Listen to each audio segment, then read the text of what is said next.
Good morning everyone. मैं गिरीश कुमार प्रजापति, आपका Hindi teacher. प्यारे बच्चों, आज हम पढ़ने वाले हैं हिंदी बसंत में चैप्टर नंबर 1 और जिसका नाम है हम पंछी उन्मुक्त गगन के। तो बहुत ही सुंदर, बहुत ही प्यारी और बहुत ही उम्दा ये कविता है, हम पंछी उन्मुक्त गगन के। तो आइए बच्चों इस चैप्टर को समझते हैं, इस कविता को समझते हैं। सबसे पहले मैं आपको प्यारे बच्चों इसका जो है शब्द अर्थ हैं वो बताने की कोशिश करता हूँ, उसके बाद मैं आपको इस कविता पढ़ाऊँगा। आइए समझते हैं इसके शब्द अर्थ। उन्मुक्त, उन्मुक्त का मतलब होता है बच्चों आज़ाद या खुले हुए, फ्री स्टाइल, उन्मुक्त। पिंजरबद्ध का मतलब होता है पिंजरे में कैद होकर, पिंजरे में कैद होकर। कनक तीलियाँ मतलब सोने की छड़ें या सलाखें। कनक तीलियों का मतलब क्या होता है? सोने की छड़ें। कटुक का मतलब होता है कड़वी, और निवौरी नीम का जो फल होता है उसे निवौरी कहा गया है बच्चों। स्वर्ण श्रृंखला मतलब सोने की जंजीरें। स्वर्ण श्रृंखला, स्वर्ण श्रृंखला जहाँ शब्द आएगा कविता में तो समझ लीजिएगा कि वहाँ पर सोने की जंजीरें। फुनगी पेड़ का सबसे ऊपरी भाग जो फुनगी कहलाता है। अरमान का मतलब होता है इच्छा, और सीमा का मतलब है सरहद। तारक का मतलब है बच्चों तारे, जो हमारे ऊपर आसमान में जो तारे हैं वही तारे, स्टार्स।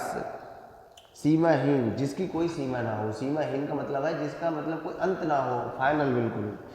होड़ा होड़ी का मतलब कंपटीशन होता है, प्रतियोगिता। सांसों की डोरी तनने का मतलब होता है मृत्यु की इच्छा प्राप्त करना।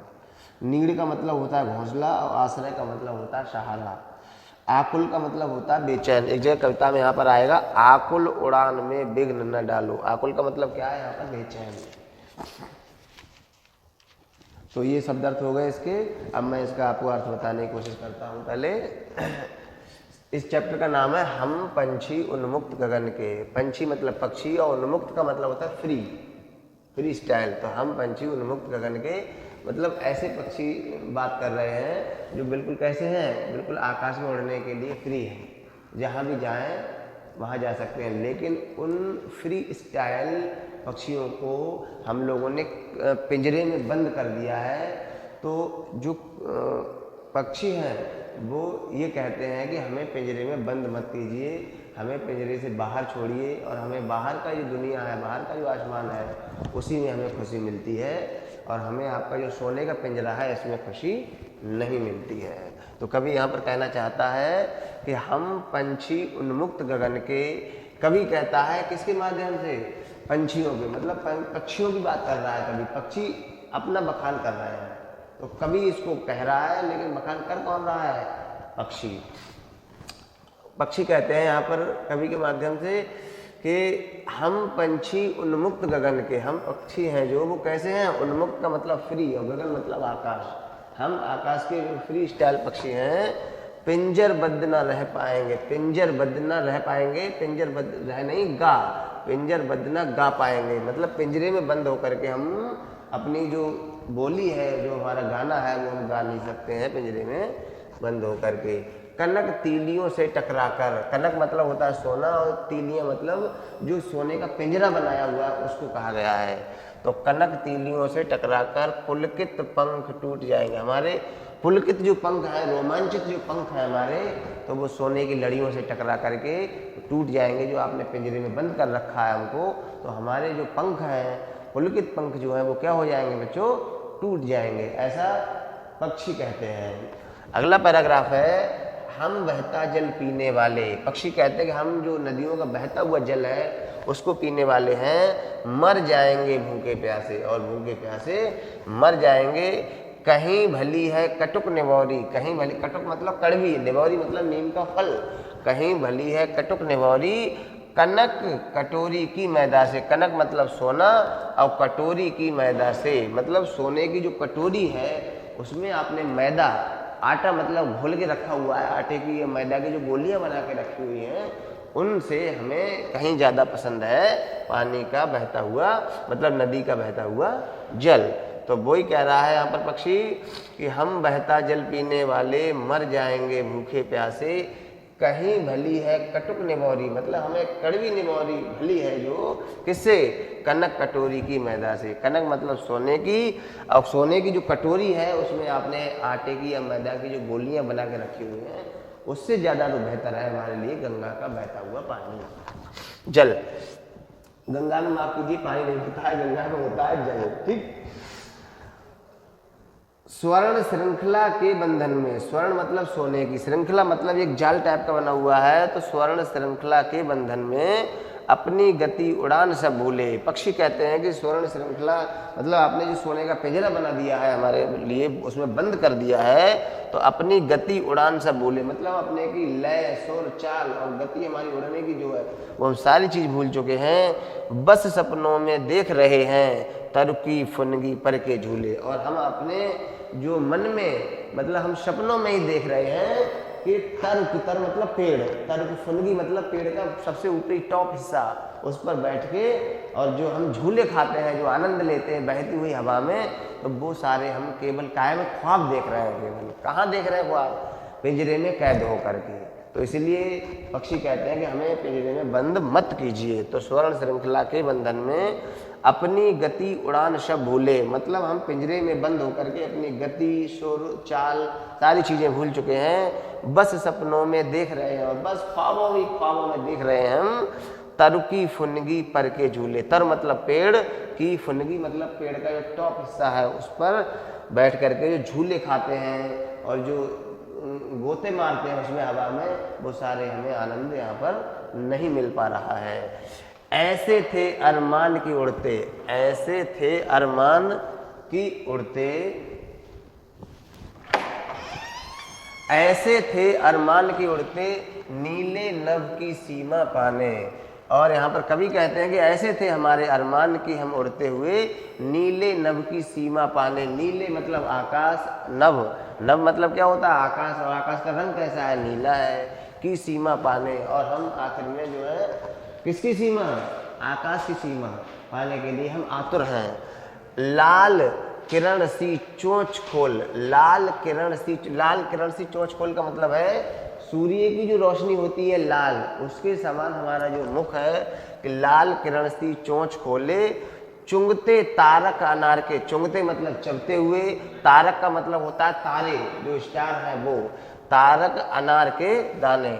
मतलब यहाँ पर जो है पक्षी कहना चाहता है कि सूर्य की जो रोशनी है कि लाल किरण सी चोंच खोले मतलब सूर्य की रोशनी के समान चोंच खोल करके हम चुंगते तारक, चुंगते मतलब चबते, खाते, तारक मतलब तारे के समान जो अनार के दाने हैं, आसमान में जो तारे हैं उसके समान अनार के दाने हैं, उनको क्या करते हैं? हम खाते। ठीक है, तारों को नहीं खाते, तारों के समान।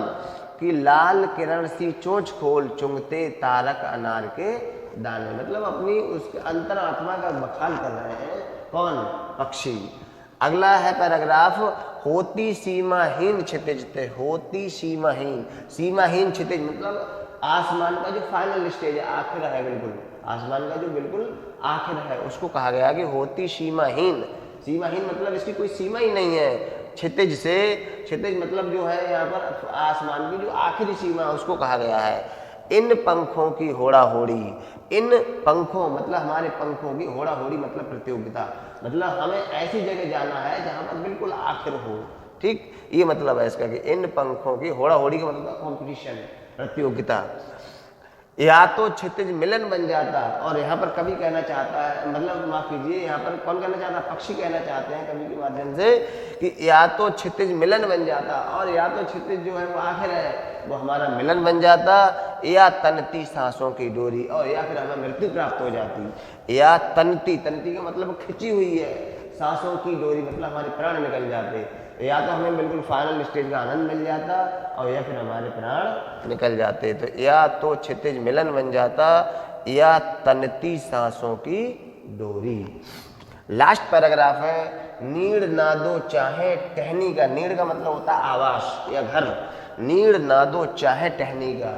यहाँ पर पक्षी कहना चाहता है कि नीड़ यानी घर मत दो हमें, चाहे टहनी मतलब पेड़ की जो शाखाएं हैं उसके लिए टहनी कहा गया है। नीड़ ना दो चाहे टहनी का, आश्रय छिन्न भिन्न कर डालो। और हमारा जो आश्रय है, नीड़ का मतलब यहाँ घोंसला से है, और आश्रय से मतलब यहाँ घर से है।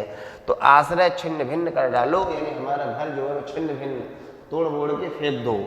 लेकिन पंख दिए हैं तो, लेकिन हमारे लिए ईश्वर ने जो पंख दिए हैं, हमारे पर पंख दिए हैं, आकुल उड़ान में विघ्न, आकुल का मतलब बेचैन, उड़ान में विघ्न का मतलब होता है कष्ट देना, परेशानी, ठीक है। विघ्न मतलब किसी चीज के लिए क्या करना, उसमें परेशानी करना उसमें। तो आकुल उड़ान में विघ्न न डालो, आकुल उड़ान में विघ्न मतलब यहाँ पर पक्षी कहना चाहता है कि हम जो जिस चीज के लिए बेचैन है उसमें विघ्न मत डालो, उसमें बाधा उत्पन्न मत करो आप, ठीक है।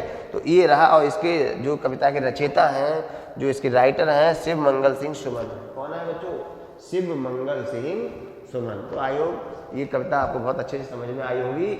अब मैं इसको आपको राइमिंग में पढ़ के एक बार सुनाई दे रहा हूँ, उसके बाद में आप वीडियो में मेरे साथ साथ जब मैं राइमिंग में बोलूँ यानी गा करके, तो आप भी उसको कोशिश करना बोलने की। और बाकी जो है मैंने इसका अर्थ बता दिया है, कम से कम 2 टाइम आप वीडियो वॉच करेंगे।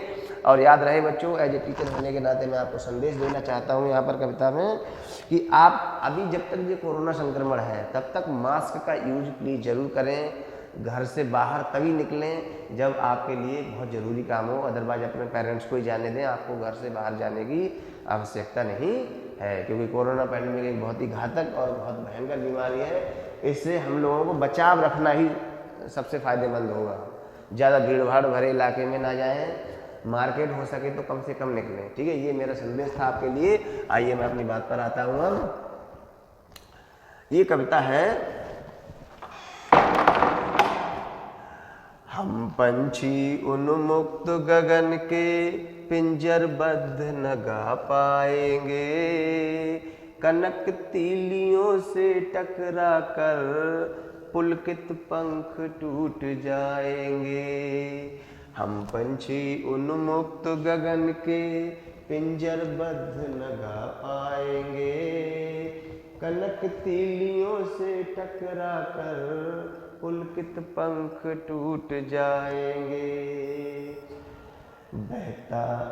बहता जल पीने वाले मर जाएंगे भूखे प्यासे, कहीं भली है कटुक निबोरी कनक कटोरी की मैदा से।